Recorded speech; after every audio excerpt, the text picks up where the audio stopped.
Hello, my name is DeanKellam, and this is another Kerbal Space Program video.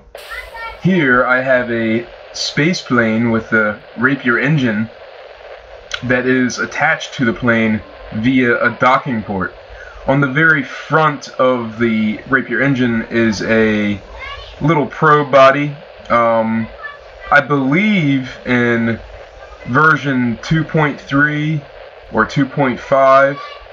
Just before this beta came out, the little tiny probe body, the smallest and lightest one, actually had some type of torque mechanism, but now it does not. So I have to go to the bigger one so that it can have some SAS and have some torque. That way I can put a little solar panel or two on the engine or on the probe body. Maybe if it was a jet engine, I wouldn't be able to attach the solar panel directly to the jet engine. It'd have to be attached to the probe body. But yeah, and then that way I can orientate it. At least I can orientate it while it's in space. I was thinking about putting a little tank of monopropellant and some RCS thrusters on the actual dockable engine, but I figured it would be too clunky, and it'd be much lighter, more efficient, just to have a solar panel and a docking port attached to the engine, along with the probe body, of course. Anyway, the ramifications of this working is actually pretty extensive. I've been thinking about making a mission where I will assemble a huge mothership, I guess you would call it, and it'll just have a ton of fuel. And then I'll have a little specially designed space plane lander, and I will go around and land on every single body except for the asteroids and the sun, of course. And I will land on everything and plant a flag on every celestial body in the Kerbal space solar system, and then I will return home.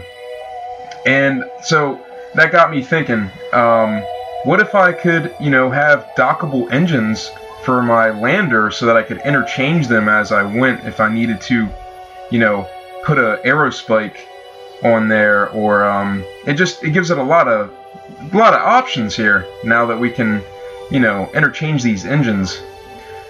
And I figure the R.A.P.I.R is a pretty dynamic and pretty average engine. You know, it's a jet engine. It has just about as much thrust as a typical engine that size would be. So testing it with the docking port, I thought, was probably the best one to do.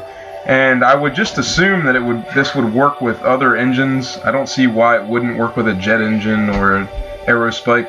But I guess I'm going to find out the hard way, because I'm going to try to do this round trip and make a video for you guys on that.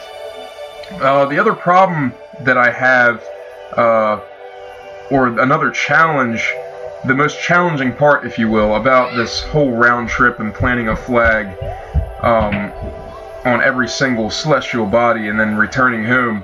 Well, fuel is obviously an issue, so I need to make sure that I will be able to have enough fuel throughout the whole trip. And I will be doing that by using up a fuel tank and then undocking it, because to create this mothership, it will have to be a I'll have to assemble it in space, and, you know, with that being said, it will be able to be disassembled as well after I use up the fuel in the fuel tanks. But so what I'm gonna have to do is figure out exactly how much delta V, or basically the average delta V, and how many times. Yeah, I don't know. I haven't really worked it out yet. Oh, and as you can see, this space plane wasn't very well designed. I did this very quickly. It snowed today, and I got to come home early and make this video for you guys. But so yeah, I'm gonna have to use some very crude calculations on how much delta V will be needed to do this round trip. For instance, maybe I'll start off by going to Eve, and then the Gilly, and then to Mahu, or whatever the hell it's called, and I'll, you know, go from there and see how much delta V it adds up to be, and see if I can't average it out and attempt to make an average run. That way I can just kind of multiply. Okay, if this ship that weighs this much, has this much fuel, can make it from here to here, that should be enough if I multiply it by how many times I have to land on these other planets and moons. It should average out and I should have enough fuel. And of course I'm going to try to overestimate so that I don't run out of fuel. But anyway, it'll be an interesting challenge, and I don't think it's going to be a quick one. I'm probably going to take me maybe a week or two to figure it completely out. And then it's going to take a very long time to make a video of it as well. So I might have to do multiple videos of it. I'm not sure what I want to do yet. And I'm not actually sure, to be honest with you, what my video limit is on YouTube at this point. I think it's over 15 minutes I'm allowed to do, but we'll see, and it's a work in progress. But anyway, if you guys were wondering if you could make a dockable engine, the answer is yes. And I kind of got off on a tangent there, but I never really proved that the orientation of the thrusters would maintain the same angle of thrust. I don't know if I'm saying that right, but it does. I assure you this works, at least for the R.A.P.I.E.R. I've tried it out, and I don't see why it wouldn't work for other types of engines. So yeah, go ahead and give it a try. I hope this helped you guys out, or maybe if you at least learned something. And here I wreck a little bit. I break off a wing, but it's okay. Jebediah is okay, so I'm happy with that.